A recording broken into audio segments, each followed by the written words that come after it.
Hello, Africans.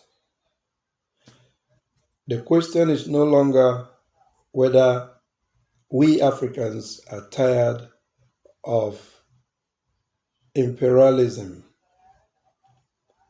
It's now whether we are tired of being cheated, being exploited, being made to run around the world seeking green pasture that is not green when we have all the wealth that the world lives on.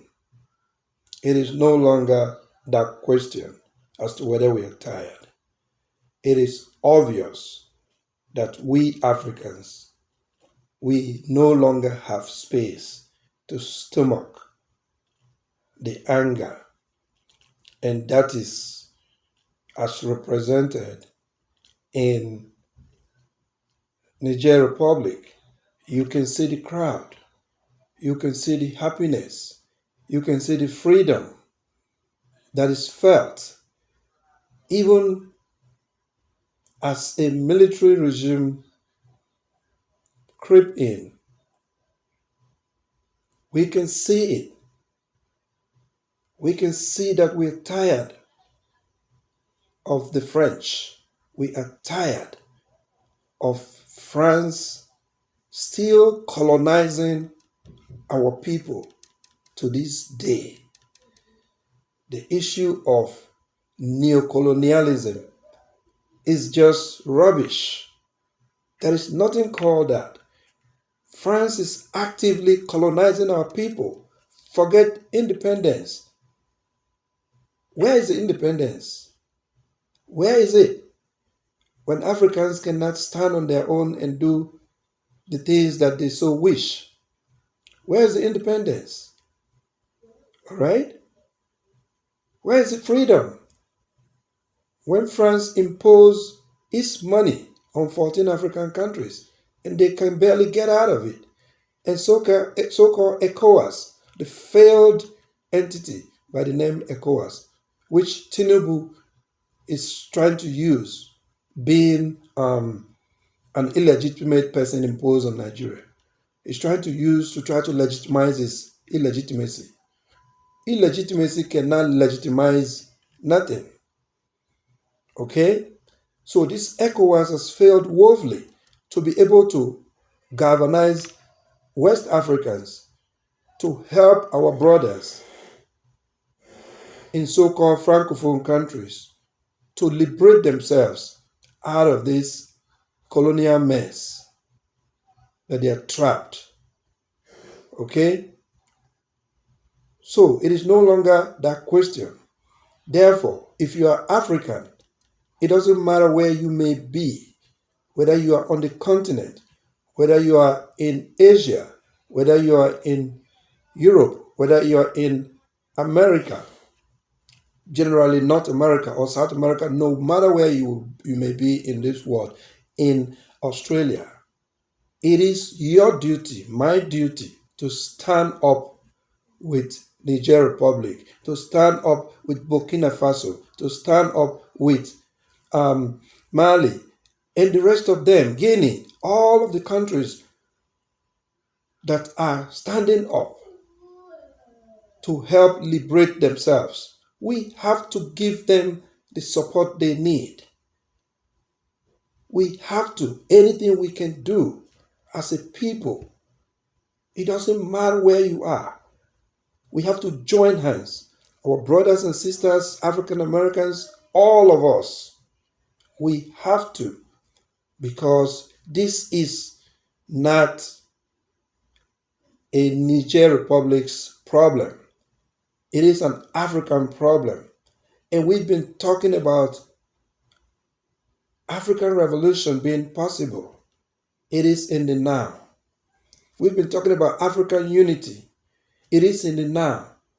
Angels will not do it for us.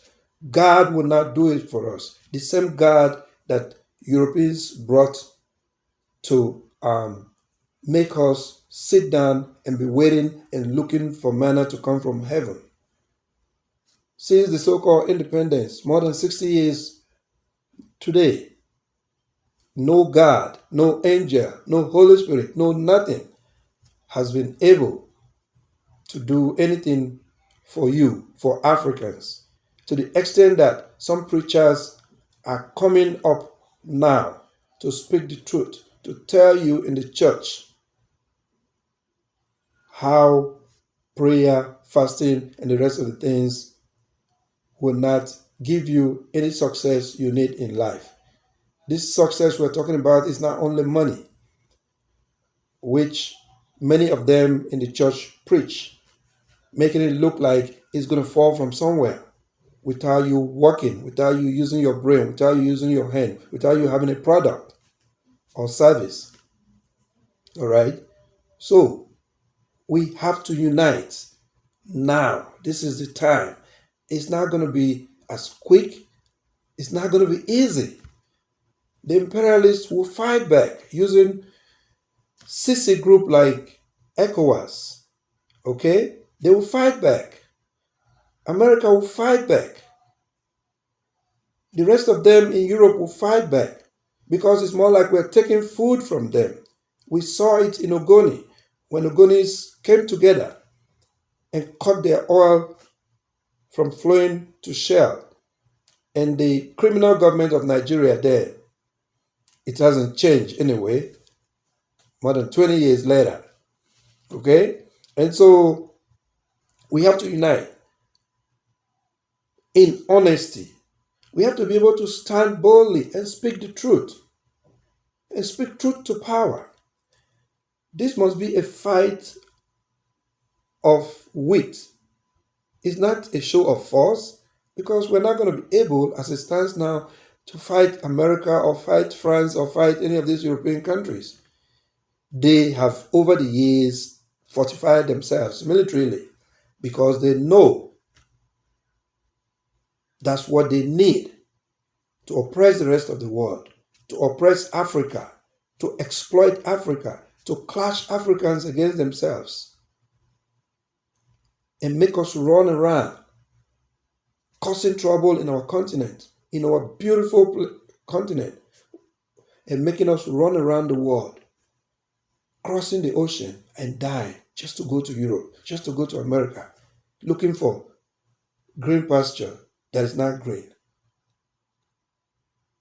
What sense does it make that we run away from wealth into suffering, into places where we are not even wanted, where we are not respected? The same way we are not respected, we are not considered as human beings at home by the West, is the same way Africans are not respected in America, in Europe, in Australia, you name it. African Americans, they've gone through hell from slavery, 100 more years of Jim Crow, to this day. Our brothers and sisters, African Americans, are still being shot at the back by white police, even without being a threat. So, it is up to us to free ourselves, to free our mind, to break away from this enslavement, or we continue to wallow in scorn, in pain, in poverty, in the midst of plenty. I wish, I hope, and I encourage us to take the positive path, which is to stand up, unite, and liberate Africa in a peaceful, non-violent manner. We must organize, we must come together. It doesn't matter where we are, to do what we have to do, to let the American government know, to let the French government know, to let all the different governments around the world know. America and France cannot choose who Africans would befriend. International relations don't it's not done like that.